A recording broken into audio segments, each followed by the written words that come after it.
भगवान विष्णु ने खुद कहा ध्रुव से कि ध्रुव, तुम्हारे द्वारा स्तुति किए हुए का जो भी पाठ करेगा उसकी पाप राशि नष्ट हो जाएगी और लक्ष्मी उसका घर कभी नहीं छोड़ेगी। आइए उस महान स्तुति का सेवन करते हैं। ध्रुव बोले, संपूर्ण जगत की सृष्टि करने वाले हिरण्यगर्भ स्वरूप आपको नमस्कार है।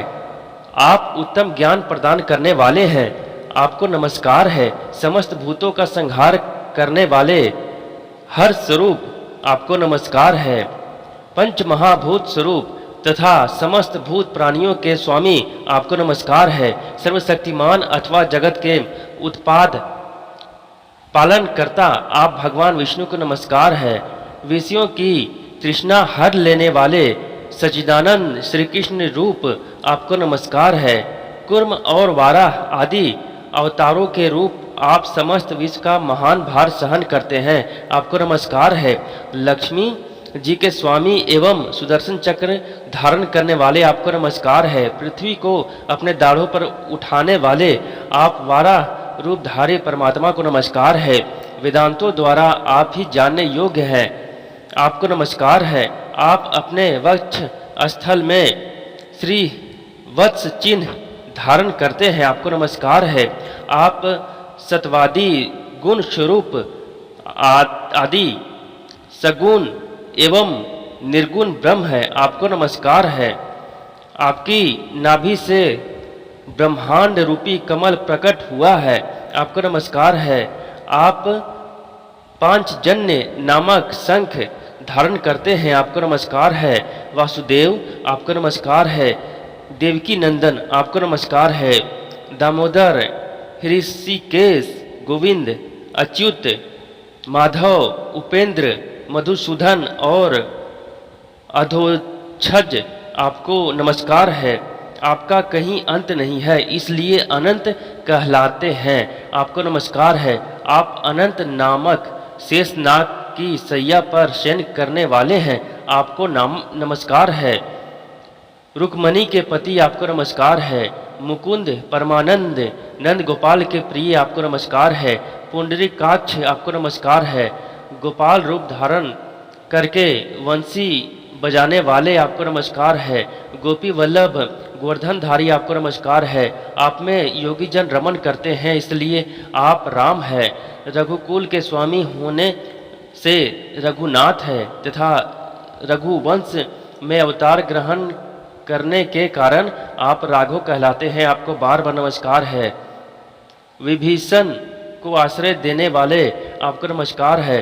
आप अजन्मा एवं जय स्वरूप हैं, आपको नमस्कार है। छन, विभेश आदि जितने काल भेद है वे सब आपके ही स्वरूप हैं। आप अनेक रूप धारण करने वाले हैं, आपको नमस्कार है। आप सारंग नामक धनुष, कौमुदकी गदा और सुदर्शन चक्र धारण करने वाले हैं, आपको नमस्कार है।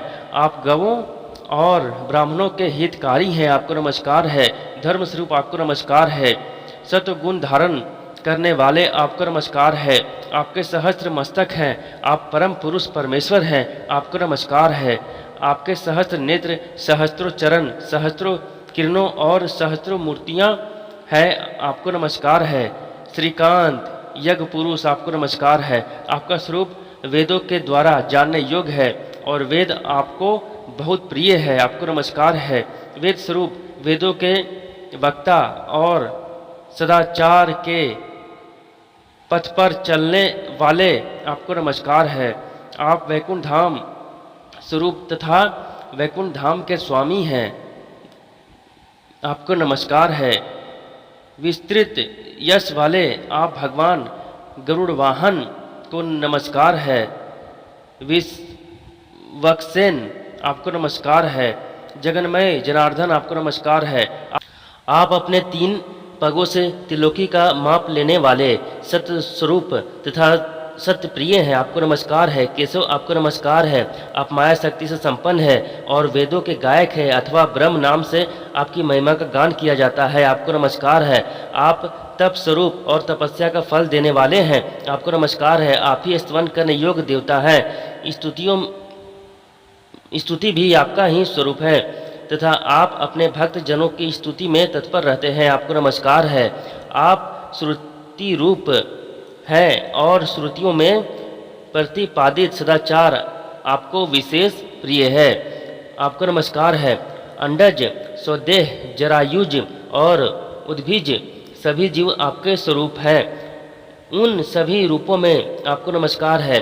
आप देवता में इंद्र, ग्रहों में सूर्य, लोकों में सत्यलोक, समुद्रों में क्षीर सागर, नदियों में गंगा, सौरों में मानस, पर्वत में हिमावन, धेनुओं में कामधेनु, धातुओं में स्वर्ण, पत्थरों में स्फटिक, फूलों में नीलकमल, वृक्षों में तुलसी, संपूर्ण पूजनीय शिलाओं में सालग्राम शिला, मुक्तिदायक क्षेत्रों में काशी, तीर्थों में प्रयाग, रंगों में श्वेत रंग, मनुष्यों में ब्राह्मण, पक्षियों में गरुड़, कर्मेंद्रियों में वाणी, वेदों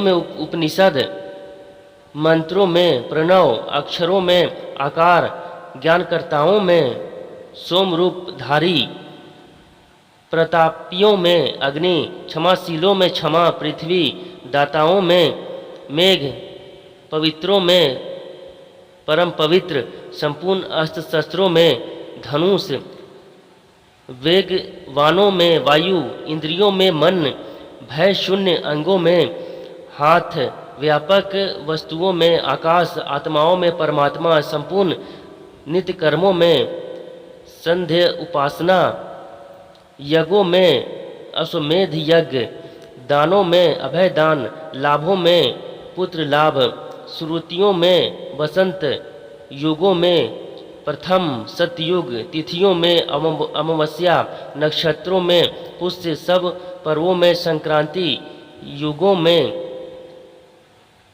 व्यातिपात, तृणों में कुश और सब पुरुषार्थों में मोक्ष है।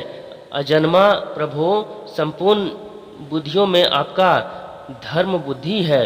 सब वृक्षों में पीपल है, लताओं में सोमलता है, समस्त पवित्र साधनाओं में प्राणायाम है तथा संपूर्ण शिवलिंगों में आप सब कुछ देने वाले साक्षात विश्वनाथ हैं।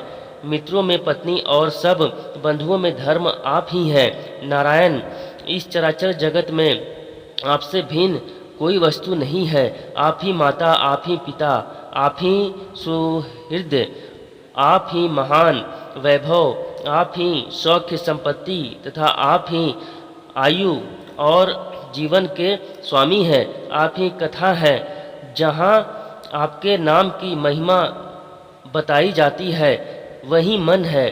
जो आपको समर्पित होता है वही कर्म है। जो आपकी प्रसन्नता के लिए किया जाता है और वही तपस्या है। जिससे आपकी स्मृति होती है। धनियों का वही धन शुद्ध है जो आपके लिए व्यय किया जाता है। वैष्णव, वही काल सफल है जिसमें आपकी पूजा होती है।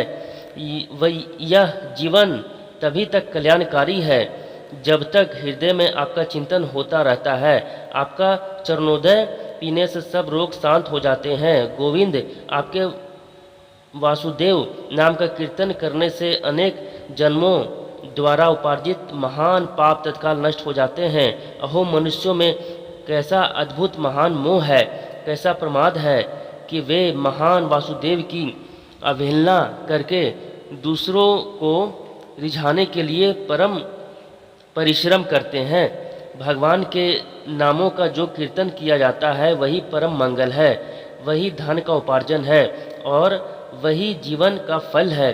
भगवान विष्णु से भिन्न कोई धर्म नहीं है। नारायण से परे कोई अर्थ नहीं है। केशव से भिन्न कोई काम नहीं है और श्री हरि के बिना मोक्ष नहीं है।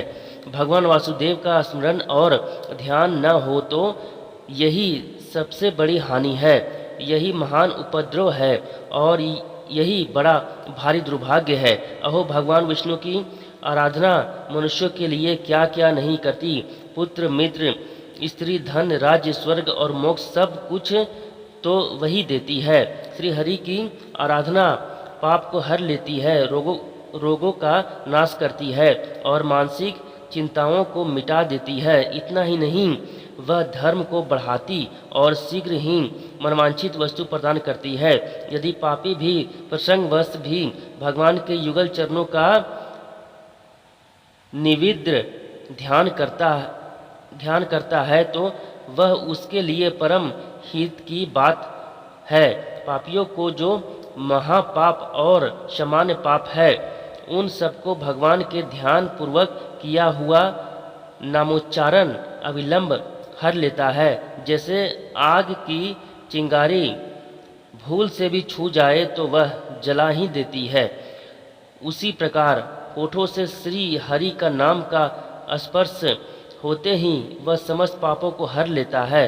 जो अपने चित्त को शांत करके उसे क्षण भर भी कमलाकांत के चिंतन में लगाता है तो उसके यहाँ लक्ष्मी निश्चल होकर रहती है।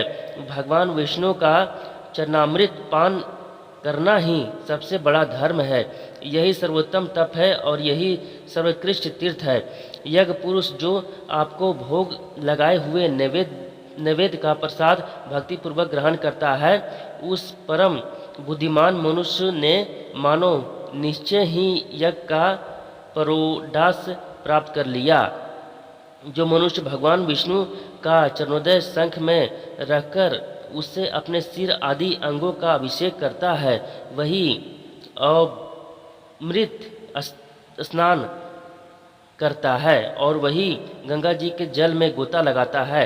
ब्राह्मण, क्षत्रिय, वैश्य, शूद्र अथवा इतर जाति का मनुष्य कोई भी क्यों न हो, यदि वह महान विष्णु की भक्ति से युक्त है तो उसे सर्वश्रेष्ठ जानना चाहिए। जो प्रतिदिन द्वारका के गोमती चक्र के साथ सालग्राम की 12 शिलाओं का पूजन करता है, वह वैकुंठ धाम में प्रतिष्ठित होता है। जिसके घर में प्रतिदिन तुलसी का पूजा होती है, उसके घर में कभी यमराज के दूत नहीं जाते। जिसके मुख में भगवान नाम के अक्षर हो, ललाट में गोपीचंद का तिलक हो और जिसका वक्ष स्थल तुलसी की माला से सुशोभित हो, उसे यमराज के दूत छू नहीं सकते। गोपी चंदन, तुलसी, शंख, सालग्राम, शिला और गोमती चक्र, ये 5 वस्तुएं जिनके घर में विद्यमान है, उसे पाप का भय कैसे हो सकता है। जो मुहूर्त, जो क्षण, जो काष्ठा और जो निमेष भगवान विष्णु का स्मरण किए बिना बीत जाते हैं, उन्हीं में मनुष्य यम के द्वारा लूटा जाता है। कहा तो आग की जलती हुई चिंगारियों के समान हरि नाम के 2 अक्षर, और कहा रुई की ढेरी के समान पातकों की बड़ी भारी राशि। मैं तो गोविंद, परमानंद, मुकुंद एवं मधुसूदन आदि नामों वाले भगवान विष्णु को छोड़कर दूसरे को नहीं जानता, नहीं भजता और नहीं स्मरण करता। श्री हरि के बिना मैं दूसरे को न तो नमस्कार करता हूँ, न उसकी स्तुति करता हूँ, न नेत्रों से उसे देखता हूँ, न शरीर से उसका स्पर्श करता हूँ और उसके पास जाता हूँ नहीं, और न उसकी महिमा के गीत ही गाता हूँ। मैं जल में, स्थल में, पाताल में, अग्नि में, वायु में, पर्वत में, विद्याघर में, असुर और देवताओं में, किन्नर में, वानर में, नर में, तिनके में, स्त्रियों के समुदाय में, पत्थर में, वृक्ष, झाड़ी और लताओं में, सर्वत्र श्री वत्स चिन्ह से विभूषित वक्ष वाले श्याम सुंदर श्री हरि को ही देखता हूँ। प्रभु, आप सबके हृदय में अंतर्यामी रूप से निवास करते हैं। आप ही सबके साक्षात साक्षी हैं। अपने बाहर और भीतर आप सर्वव्यापी परमेश्वर को छोड़कर मैं दूसरे को नहीं जानता।